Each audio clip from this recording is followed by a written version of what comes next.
प्रीतिकथामध्ये आपले स्वागत आहे. तू ही मेरा भाग 2. सकाळी सगळे स्पर्धेसाठी कॅम्पसमध्ये दाखल झाले. नयनाला बऱ्यापैकी आराम पडला होता पायाला, पण डान्स करणं थोडं कठीण होतं. त्याही परिस्थितीत ती डान्स करण्यास तयार होती, कारण आता कॉलेजच्या इज्जतीचा प्रश्न होता. शिक्षकांनी खूप समजावण्याचा प्रयत्न केला, पण ऐकेल ती नयना कसली. स्पर्धा सुरू झाली. आधी कपल डान्स होते. नयना आणि वीरेनच्या जोडीचा 4था क्रमांक होता, पण वीरेन आलाच नव्हता. तरीसुद्धा तिने तो डान्स एकटीने करायचं ठरवलं. शेवटी प्रयत्न करून हरलो तर चालेल, पण आधीच हार पत्करायची नाही असं तिचं मत होतं. अनाऊन्समेंट झाली. नयना स्टेजवर आली आणि सॉन्ग प्ले झालं. तिने नाचायला सुरुवात केली. हिरे मोती मैं चाहूं. नयनाने ताल धरायला सुरुवात केली. 4 ओळीनंतर वीरेन तिला जॉईन होणार होता, पण अचानक राघव स्टेजवर आला आणि त्याने नयनासोबत ताल धरला. नयना आधी आश्चर्यचकित झाली, पण ती थांबली नाही. तिनेही नाचायला सुरुवात केली. तू जो छुले प्यार से. राघवही इतका छान डान्स करू शकतो हे खरंच सरप्रायझिंग होतं. दोघेही बेभान होऊन नाचत होते. ते एकमेकात इतके हरवले होते की आजूबाजूचे भान उरले नव्हते त्यांना. मेरे दिल खुशी से झूमे. दोघे एकमेकांच्या नजरेत हरवून नाचत होते. आसपासच्या जगाचाही विसर पडला होता त्यांना. इतकंच काय तर नयना पायाचं दुखणंही विसरली होती. सगळ्यांच्या नजरा त्यांच्यावर खिळल्या होत्या. अचानक लिफ्ट करताना तिच्या पायात कळ बसली. तिने ते चेहऱ्यावर जाणवू दिलं नाही, पण राघवने ते हेरलं आणि डोळ्यांनीच तिला विश्वास दिला की मी आहे सांभाळून घ्यायला. शेवटच्या ओळीवर त्याने तिला उचलून घेतलं होतं. तिने आपले दोन्ही हात वर पसरवले होते आणि तो तिला घेऊन हळूहळू गोल फिरत होता. जसं जसं सूर कमी होत होता तसं तो तिला हळूवार खाली उतरत होता आणि खाली उतरताच दोघेही एकमेकांच्या नजरेत परत हरवून गेले. पहिल्यांदा मनातल्या भावना नजरेत व्यक्त होत होत्या. शेवटी गाणं संपलं आणि आजूबाजूला टाळ्यांचा कडकडाट वाजायला लागला. शिट्ट्यांवर शिट्ट्या वाजायला लागल्या. तसे दोघेही भानावर आले. राघवने आपली मिठी सोडली. नयना चालायला लागली, पण अडखळली. राघवने तिला बॅकस्टेजने नेले आणि खुर्चीवर बसवले. तसे सगळेच त्यांचे मित्र, मैत्रिणी आणि शिक्षक त्यांच्या भोवती गोळा झाले. अभय हात मिळवत गळाभेट करून, great man, you did such a great job. And Nayana, you are outstanding. शिक्षक, खरंच खूप छान. राघव, आम्हाला माहीत नव्हतं की तू यातही माहेर आहे. आणि नयना, खरंच अप्रतिम. पायाची दुखापत सांभाळून खरंच खूप छान परफॉर्मन्स दिलास. Akshay, thank you sir. Thank you ma'am. Nayana, thank you all. And special thanks to Abhay. तसा सगळा ग्रुप जोरजोरात ओरडू लागला. ओहो वो. दीप्ती, चला फायनली आता तुमची भांडणं मिटणार. नयना नाक उडवून, अगदीच तसं नाही. अभय आणि बाकीचे डोक्यावर हात मारतात. राघव हलकेच मान डोलावून हसतो. नयना आपल्या पुढच्या परफॉर्मन्ससाठी तयार व्हायला निघून जाते. जाताना हलकेच मागे वळून राघवला क्यूटशी स्माईल देते. राघवने आपल्या डोक्यात केसांवर हात फिरवला व तो पुढे निघून गेला. इथे नयना तिच्या सोलो डान्स परफॉर्मन्सची तयारी करत होती.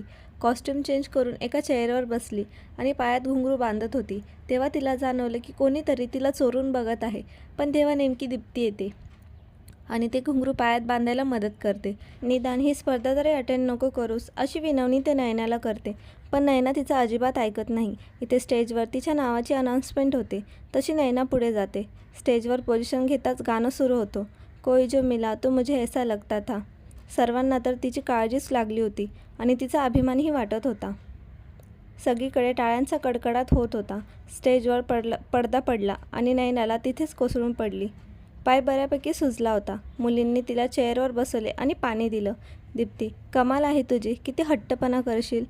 पाय बघ किती सूज आली आहे. आता सक्तीचा आराम करायचा. इथे काही वेळाने बास्केटबॉल मॅच सुरू झाली. पण राघवचं काही केल्या लक्ष लागत नव्हतं. समोरच्या टीमचा पडदा भारी पडला होता. न राहून अभयने राघवला लक्ष केंद्रित करण्यास सांगितले, पण राघवची नजर गर्दीवर टिपली होती.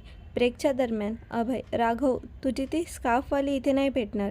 ती कोणत्याच ॲक्टिव्हिटीजमध्ये नसल्याने कदाचित तिला इथे येण्याची परवानगी नाही मिळाली. Raghav, she is my lucky charm. Abhay, Raghav please. आता सगळे होप्स तुझ्याकडून आहेत. राघव अजूनही गर्दीत निहाळत होता आणि अचानक त्याची नजर एका ठिकाणी स्थिरावली. तीच ती नेहमीवाली पिंक स्कार्फ, संपूर्ण चेहरा झाकलेला, फक्त तिचे डोळेच दिसायचे.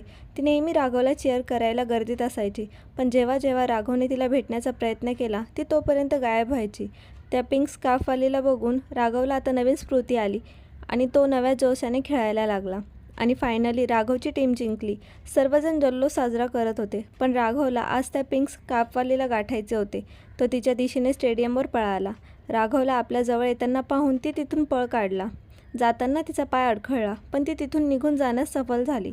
गर्दीतून वाट काढेपर्यंत राघवला तिच्यापर्यंत पोहोचण्यास विलंब झाला आणि नेहमीप्रमाणे यावेळेसही त्याच्या अपेक्षा भंग झाले. इथे डान्स कॉम्पिटिशनचे निकाल सुरू झाले.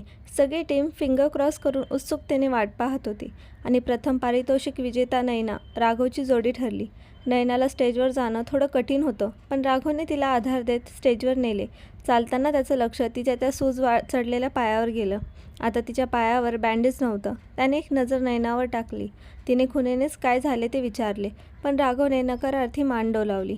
दोघांनीही पहिल्यांदा हस्तमुखाने शेअरिंग पारितोषिक स्वीकारलं, कारण यापूर्वी त्यांची आपसात स्पर्धा असायची. आज पहिल्यांदाच दोघांनी मिळून स्पर्धा जिंकली होती. सगळे खूप खुश होते. ते दोघेही स्टेजवरून उतरणारच होते की इतक्यात परीक्षकांनी त्यांना थांबवून घेतलं आणि सोलो डान्सचे पारितोषिक पण जाहीर केले. त्यातही बाजी नयनानेच मारली. सगळीकडे परत टाळ्यांचा कडकडाट झाला. सगळेजण परत हॉटेलवर जायला निघाले. सगळे फोटो काढण्यात बिझी होते. पाय दुखत असल्याने नयनाला त्यांच्यासोबत जास्त वेळ उभे राहण्यास त्रास होत होता, म्हणून ती 2-3 फोटो काढून दीप्ती घेऊन बसमध्ये बसायला गेली. नयनाला बसची स्टेअरकेस उंच असल्याने चढण्यास त्रास होत होता. राघवने ते लांबूनच ते पाहिले आणि तिथे मदत करण्यासाठी गेला. राघव, दीप्ती, तुला सर बोलावत आहे, तिला तिथून कळवण्यासाठी. दीप्ती, अरे पण नयनाला बसमध्ये. राघव, तिचं बोलणं मध्येच तोडून, मी आहे इथे, तू जा. नयना तर आश्चर्याने बघते. दीप्ती निघून जाते. आजूबाजूला कुणीच नाही हे बघून राघव बोलायला सुरुवात करतो. राघव, नयना, जरा स्पष्टच विचारतो. तिचा हात खांद्यावर घेऊन तिला बसमध्ये चढण्यासाठी आधार देत. नयना थोडी दचकून, काय विचारायचं आहे? राघव, मला माहीत आहे की माझी जादू आधीपासूनच तुझ्यावर झाली आहे. तूच त्या गर्दीत मला चीअर करायला येतेस ना?